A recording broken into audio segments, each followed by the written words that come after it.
Picking everything to death finally backfires. I live in a duplex with my partner. The other unit is occupied by 2 roommates, who I'll call Cassie and Karen. We're all in our 30s and all work from home. Cassie has lived here several years. My partner and I have been here a few years. We get along well with Cassie, who is very friendly and helpful. A great neighbor who's become a friend. Over a year ago, Cassie's wonderful roommate moved out and Karen came along. We were welcoming to Karen, giving her some homemade baked goods on her move-in day, inviting her to hang out, offering some tips on the neighborhood, etc. But there was always a wall. I'll admit that was a little disappointing. We'd grown accustomed to having easy, comfortable friendships with our duplex neighbors. But I respect that people have plenty of valid reasons for keeping to themselves. My partner and I have tried our best to be good neighbors regardless. Slowly but surely, the vibe changed at the house. Cassie, the extrovert of the group, spent more and more time alone in her room. There were fewer impromptu yard hangouts, a shared space where we used to gather. There are often no sounds at all from their unit, even when they're both home. Cassie finally revealed to me how controlling Karen had become. Cassie is a 30-something with a curfew now, who has to walk on eggshells in the house she's lived in for years. Even the smallest actions cause tension, and trying to discuss them or set boundaries upsets Karen. Cassie even recently procured a mini fridge so she doesn't have to use their shared kitchen. Karen has also revealed more and more controlling tendencies towards me and my partner.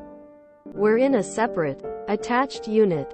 For example, according to Karen, we water the shared grass too much, even though it's not her call. The landlord wants a green lawn and pays the water bill. We make too much noise walking in this creaky old house. We don't even have guests indoors because COVID plus grad school. And we are quiet walkers. We don't wear shoes in the house. We try our best to avoid stepping on the creakiest parts of the floor, and generally have light footfalls. It's just a matter of us all having different work-school schedules, which is kind of out of our hands.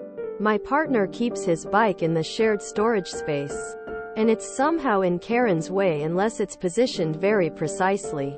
She does not have mobility issues or any clear reason to want this.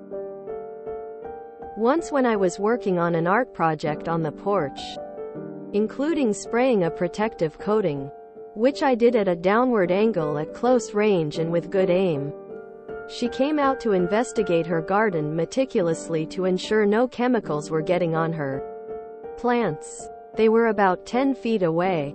It's hard to describe, but it was very peculiar. We talked to Karen too much. She once literally asked for space when we ran into her on the street and said, "Hello, how are you?" The cherry on top is that almost everything Karen has a problem with is conveyed through passive-aggressive texts. Sometimes aggressive texts. Then she'll randomly be excessively cheerful without addressing the outburst, disagreement, as though to signal her regret. It's unsettling. Then, one fateful day, we watered Karen's garden. She hadn't for days and it was hot. The lil plants, mostly new transplants, were drooping. We were already out watering our own garden and figured it would be neighborly to help her out. Since hers is the closest to the hose, it also felt kind of mean to pass it by. We kept doing it as summer went on. Her plants began to thrive. Karen eventually cornered my partner in the yard and told him to stop watering her garden. We obliged. For a time, she took better care of her plants. But now, it's time for our malicious compliance to shine. Karen got COVID last month. For several days, Karen quarantined with the friend she caught it from. Thus she was not here during a stretch of dry, hot weather. In her absence, we fell back on the last instructions she gave us. Don't touch her garden. Some of Karen's plants are dead now. The ones that are still alive were weakened and are being visited regularly by slugs, snails, caterpillars, and aphids. Earlier on in her time here, I'd offered to help Karen with non-toxic pest control, including an offer to personally pull bugs off the plants by hand. But apparently she prefers to do it all herself. Cassie was also under strict orders to never water Karen's plants. She did as she was told, and Karen's indoor plants are now dying, dead as well. There's one especially crispy one in the window. Since she returned from quarantine, Karen has been acting nicer towards her roommate, but has not said anything at all to me and my partner. We're breathing a little easier without her micromanagement, and Cassie seems relieved that there's less tension for now. All's well that ends well, I guess. Edit. Dang, this blew up. I really appreciate how invested y'all are in the #FreeCassie movement. But for real, having this as a daily experience sometimes makes it feel more normal than it should. Your validation and concern mean a lot. It's not a good situation, but I do want to be clear that we're all doing our best to establish boundaries with Karen. My partner and I are not interested in following her rules at all and are doing what we can to support Cassie. She's doing a good job too. It's just challenging to navigate conflict in a shared space. I love some of your suggestions, and again, it means a lot to see that so many people care. It's almost the end of the month. Send all the good juju you can muster. Hopefully Karen will finally move. Geez, all of this sucks. Is there no way for Cassie to kick Karen out? Cassie has legal rights to her space too, and Karen sounds like she's stopping that. So bad. Don't play the game. Try to set boundaries. This story isn't over by a long shot. Karen is gathering her strength after her illness. Once she's back to full power, look out. Karen shall return. It's not like anyone who behaves like this just magically changes their way. Try hanging out in the community with Cassie. Yeah, are y'all in the States? Cassie needs to contact a domestic victim hotline and talk to someone. This might not qualify for their help as there isn't a romantic relationship, but they should be able to point her in the right direction for help. And you and your partner need to utilize your backbone and just stop. Why is everyone in this unit so soft? Stand up for yourselves and push back with a smile. Y'all have power. This isn't middle school. We must free Lady Cassie from the vile dragon who holds her hostage. WAGGGHHH.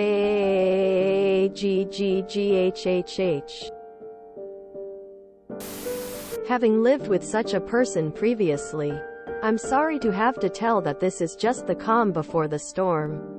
Karen is just saving up for a massive storm. Are Cassie and Karen a couple? Or just housemates? I ask because since when do housemates have any say over the lives of the people they live with to the extent of issuing a curfew aside from a general, please don't make noise if you come home after I go sleep at X time? Which is reasonable. I'm not suggesting it's okay to do that to your partner either. Just, I've never heard of housemates issuing such bizarre rules. Flushed. Cassie is in an abusive relationship. Here's a suggestion. Block texts from her. Make her tell you her rules in person.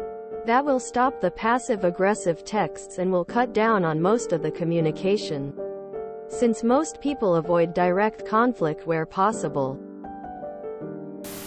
With her controlling demands. Karen reveals her soft white equals vulnerable equals underbelly. She needs things to be just so. That means anything outside her ridiculous parameters will be toxic to her. In other words, quite benign presentations will be perceived by her as aggressive barbs. And there's no reason to say pointed, direct things to her. For example, if you see her on the sidewalk, You could smile at her and say, mitochondria are the powerhouse of the cell. Or, I've always felt that Vienna was one of the better cities in Austria. Your partner might say, what a glorious afternoon. It reminds me of September 13th, 2009. Or, I wonder if ghosts believe in ghosts.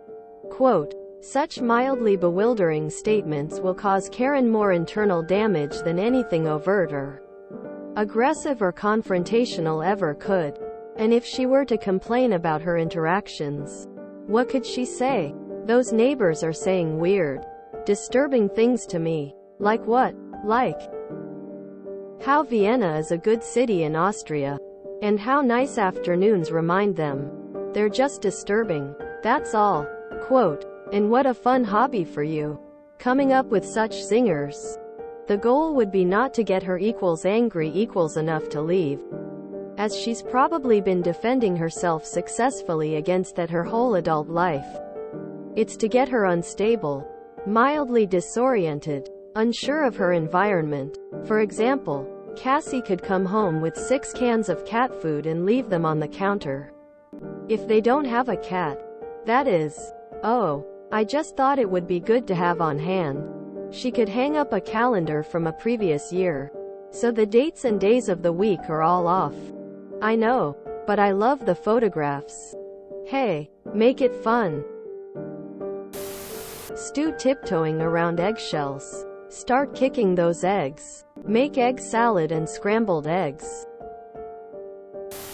In my opinion, Karen has gone into the honeymoon phase of her abusive behavior cycle. This is typified by more reasonable actions and even behaviors that show she's changed or grown. Abusers won't stop abusing. However, eventually the bad behavior will begin to come back as the need to control others' behaviors reasserts itself. While this Karen seems to have altered her behavior towards her roommate, the fact that she's leaving you and your partner alone is concerning. If Karen continues the cycle of abuse, her main focus will be her roommate. Abusers seek control, and isolating the abused is the goal for long-term abusers. It seems to me that Karen has more or less achieved this with her roommate. Continue being a friend to Cassie. She will need that as she is in survival mode, which is why she stays in her room most of the time. Point out the abusive behaviors she's suffering, but under no circumstances should you tell her what to do.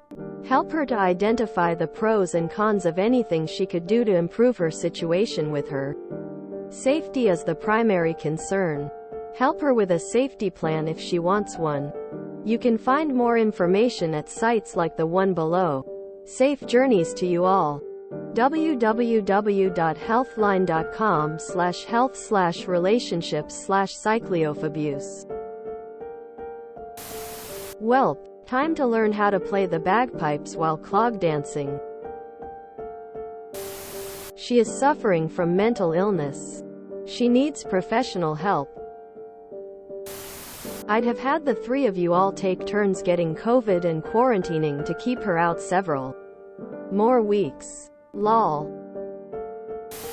Sounds like you need to invite Cassie over for dinner and to hang out and to help her be more assertive. Cassie has seniority, so maybe the landlord will listen if she finds a replacement when the lease is up for renewal, or Karen goes month to month. Enabling a Karen is a big problem. If the slightest sound coming from your side of the wall bothers her, she should get a detached home. You can't expect total silence while living in a duplex. Same goes for shared spaces. Fuck Karen. I would literally pretend she does not exist if she starts speaking to you. Just walk away. Or just pretend she is not there. Don't respond to texts. And if you have to speak to her about them, oh, I thought you were joking.